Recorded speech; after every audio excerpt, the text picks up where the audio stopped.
ಉಡಾಯಿಸೋ ಖಾರ ಬಣ್ಣ ರುಚಿಯನ್ನು ನೀಡುತ್ತದೆ. ಮೆಣಸಿನ ಪುಡಿ ಚಿಂದಿ ಉಡಾಯಿಸೋ ಖಾರ ಬಣ್ಣ ರುಚಿ.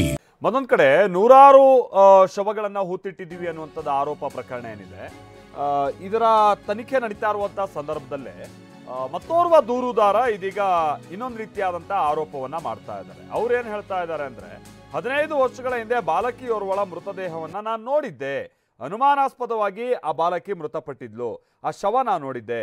15 ವರ್ಷದ ಬಾಲಕಿಯ ಶವವನ್ನ ಹೂತು ಹಾಕಲಾಗಿದೆ, ಪ್ರಕರಣ ದಾಖಲು ಮಾಡದೆ ಶವವನ್ನ ಹೂತು ಹಾಕಲಾಗಿದೆ, ಅದಕ್ಕೆ ನಾನೇ ಪ್ರತ್ಯಕ್ಷದರ್ಶಿ ಅಂತಲೂ ಕೂಡ ಹೇಳಿದ್ದಾರೆ. ಅಷ್ಟೇ ಅಲ್ಲ, ಶವ ಹೂತು ಹಾಕಿದ ಜಾಗ ನನಗೆ ಗೊತ್ತಿದೆ ಅಂತಲೂ ಕೂಡ ಹೇಳಿದ್ದಾರೆ. SIT ಅಧಿಕಾರಿಗಳಿಗೆ ನಾನು ಆ ಜಾಗ ತೋರಿಸ್ತೀನಿ ಅಂತಲೂ ಅವ್ರು ಹೇಳಿದ್ದಾರೆ. ಪೃಥ್ವಿರಾಜ್ ಇದಕ್ಕೆ ಸಂಬಂಧಪಟ್ಟ ಹಾಗೆ ಆ ವ್ಯಕ್ತಿ ಜೊತೆಗೆ ಮಾತನಾಡಿದ್ರು, ಜಯಂತ್ ಅಂತ ಆ ವ್ಯಕ್ತಿ ಹೆಸರು. ಬನ್ನಿ ಕೇಳೋಣ ಏನು ಹೇಳಿದ್ದಾರೆ ಅಂತ. ಜಯನ್ ಅವರೇ, ನೀವು ಸಾಮಾಜಿಕ ಹೋರಾಟಗಾರರಾಗಿ ನಮಗೆ ಗೊತ್ತು, ಇವತ್ತೊಂದು ಹೊಸ ವಿಚಾರ ಇಟ್ಕೊಂಡು SIT ಕಚೇರಿಗೆ ಬಂದಿದ್ದಾರೆ, ಏನದು? ಸರ್, ಹೊಸ ವಿಚಾರ ಅಂತ ಅಲ್ಲ, ನಮಗೆ ಒಂದು ನಂಬಿಕೆಯ ಪೊಲೀಸ್ ಅಧಿಕಾರಿಯವರು SIT ತಂಡ ಬರುವಾಗ ಏನಾಗಿದೆ ಆ ವಿಷಯವನ್ನು ಪ್ರಸ್ತಾಪನೆ ಮಾಡಲಿಕ್ಕೆ ಬಂದಿದ್ದೀನಿ. ಅವರಿಗೆ ಲೆಟ್ರ್ ಮುಖಾಂತರ ಕೊಟ್ಟೆ, ಸರಿ ಓಕೆ ಸೋಮವಾರ ಬನ್ನಿ ಅಂತ ಹೇಳಿದ್ರೆ, ಸೋಮವಾರ ಬಂದ ಮೇಲೆ ಮುಂದಿನ ಆ್ಯಕ್ಷನ್ ಅವ್ರು ತಗೊಳ್ತಾರೆ.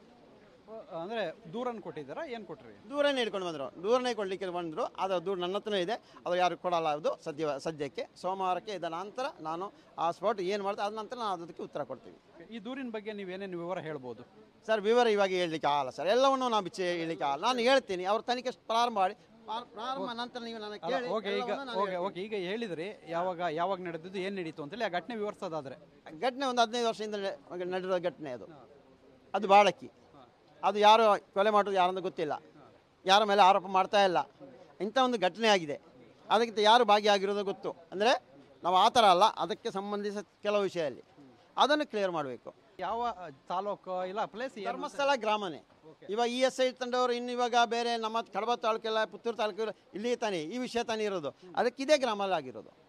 ಎಸ್. ಸೊ ಅಂದರೆ ಏನು ನಡೀತಾವೆ ಎಕ್ಸಾಕ್ಟ್ ಆಗಿ ಅವತ್ತು? ಅಂದರೆ ನೀವು ನೋಡಿದಂಥ ಸಂದರ್ಭದಲ್ಲಿ ಅದು ಕೊಲೆ ಅಂತಾನೋ ಇಲ್ಲ ಏನು? ನಾನು ನೋಡೋ ಸಂದರ್ಭ ಒಂದು ಅಂದರೆ ಕೊಳತಿದೆ, ಅದು ಜಾಸ್ತಿ ಅಲ್ಲ, ಒಂದು ಹಂತಕ್ಕೆ ಕೊಳತಿದೆ, ಆ ಹಂತಕ್ಕೆ ನಾನು ನೋಡಿರೋದು.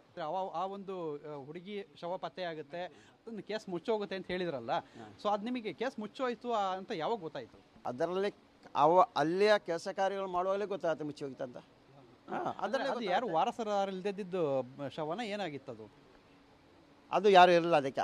ಅಂದರೆ ಆ ನಿಯಮ ಪಾಲನೆ ಮಾಡಬೇಕಿತ್ತು, ಆ ನಿಯಮ ಪಾಲನೆ ಮಾಡಿಲ್ಲ. ಓಕೆ.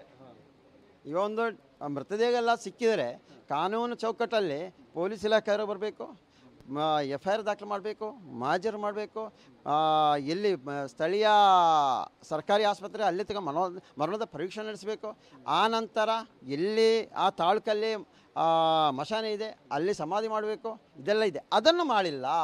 ಅಂದರೆ ಏನು ಮಾಡಿದ್ರು? ಅದನ್ನ ಬಾಡಿ ಎಲ್ಲೋ ಊತಾಕಿದ್ರು ಅಂತ? ಅಲ್ಲೇ ಊತಾಗಿರೋ, ಇದನ್ನು ನಾನು ಪ್ರಸ್ತಾವನೆ ಮಾಡ್ತಾ ಇದ್ದೀನಿ. ಸೊ ಅಲ್ಲೇ ಊತಾಕ್ಬಿಟ್ಟಿದ್ದಾರೆ ಅದು. ಸೊ ನೀವು ಪ್ರೊಸೀಜರ್ ಕಾನೂನು ಪ್ರಕಾರವಾಗಿ ಮಾಡಿಲ್ಲ, ಮಾಡಬೇಕು ಅಂತ ಹೇಳ್ತಾ ಇದ್ದೀವಿ. ಎಸ್, ಹೌದು. ಇಲ್ಲಿವರೆಗೂ ಯಾಕೆ ದೂರು ಕೊಟ್ಟಿಲ್ಲ ಅನ್ನೋದು ಒಂದು ಪ್ರಶ್ನೆ ಸಾಮಾನ್ಯವಾಗಿ ಬರುತ್ತೆ. ಸರ್, ನನ್ನ ಸಂಬಂಧಿಕರೇ ಪದ್ಮಲತಾ, ಅವರನ್ನು ಯಾರು ಎತ್ತಾಕೊಂಡಿರೋದು, ಯಾರು ಕೊಲೆ ಮಾಡಿರೋದು, ಎಲ್ಲಿ ಏನೆಲ್ಲ ಗೊತ್ತು. ಆದರೆ ಅದಕ್ಕೂ ನ್ಯಾಯ ಸಿಗಲಿಲ್ಲ. ಮತ್ತೆ ಹೆಂಗೆ ಸರ್ ನೆಕ್ಸ್ಟ್ ಸಿಗೋದು? ಅದಕ್ಕೋಸ್ಕರ ಇದಕ್ಕಾದ್ರೂ ಸಿಗಲಿ. ಇನ್ನು ಆಗಬಾರ್ದು, ಅಲ್ಲಿ ಯಾರು ಏನು ತಂದು ಹಾಕಬಾರ್ದು, ಏನು ಆಗಬಾರ್ದು, ಅದು ನಮ್ಮ ಉದ್ದೇಶ. ಅದಕ್ಕೋಸ್ಕರ ಬಂದಿವಿ ಸರ್. ಈಗ SIT ಅಧಿಕಾರಿಗಳು ಏನು ಹೇಳಿದ್ದಾರೆ ಅಂದರೆ, ಕಂಪ್ಲೇಂಟ್ ತಗೊಂಡ್ರಾ ಇಲ್ಲ ಯಾವಾಗ ತಗೊಂಡ್ರು? ಎಲ್ಲ ಮಾತಾಡಿಸಿದ್ರು, ಎಲ್ಲ ನೋಡಿದ್ರು, ಓಕೆ ಸೋಮವಾರ ಬನ್ನಿ ಅಂತ ಹೇಳಿದ್ದಾರೆ. ಸೋಮವಾರ ಬರ್ತೀನಿ ನಾವು. ಈಗ ನಿಮ್ಗೆ ಅದು ಎಲ್ಲಿ ಹೂತಾಕಿದ್ದು ನಿಮಗೆ ಜಾಗ ಗೊತ್ತು ಸರ್, ಪ್ರತಿಯೊಂದು ಗೊತ್ತಿದ್ದಕ್ಕೆ ನಾನು ಬಂದಿರೋದು. ನಾನು ಯಾರು ಹೇಳಿ ಕಳಿಸಿರೋದಲ್ಲ, ನೇರವಾಗಿ ಅದಕ್ಕೇ ಬಂದಿದ್ದೀನಿ ನಾನು. ಯಾರ ಮೇಲೆ ಆರೋಪ ಮಾಡಲಿಕ್ಕೆ ಬಂದವನಲ್ಲ, ಅದನ್ನು ಹೇಳ್ತೀನಿ. ಈಗ ನೀವು ಕೂಡ ಅದನ್ನ ತೆಗಿಯೋಂಥ ಕಾರ್ಯಾಚರಣೆಗೆ ಹೋಗ್ತೀರಿ ಅಂದರೆ? 100% ಅವರು ಟೀಮ್ ಇರ್ತೀನಿ. ನಾನು ಹೇಳ್ತೀನಿ, ಅಂಥ ಒಂದು ತಂಡ ಬರುವಾಗ ಅಂಥ ತಂಡಕ್ಕೆ ನಾವು ಸಹಕಾರ ಕೊಡಲೇಬೇಕು, ಅದು ಕೊಡ್ತಾ ಇದ್ದೀನಿ ಸರ್. ಇದಿಷ್ಟು ಜಯನ್ ಅವರು ಹೇಳ್ತಾ ಇರುವಂಥದ್ದು. ಕ್ಯಾಮ್ರಾಮನ್ ರಾಜೇಶ್ ಜೊತೆ ಪೃಥ್ವಿರಾಜ್ ಬೊಮ್ಮನಕೆರೆ, TV9 ಮಂಗಳೂರು.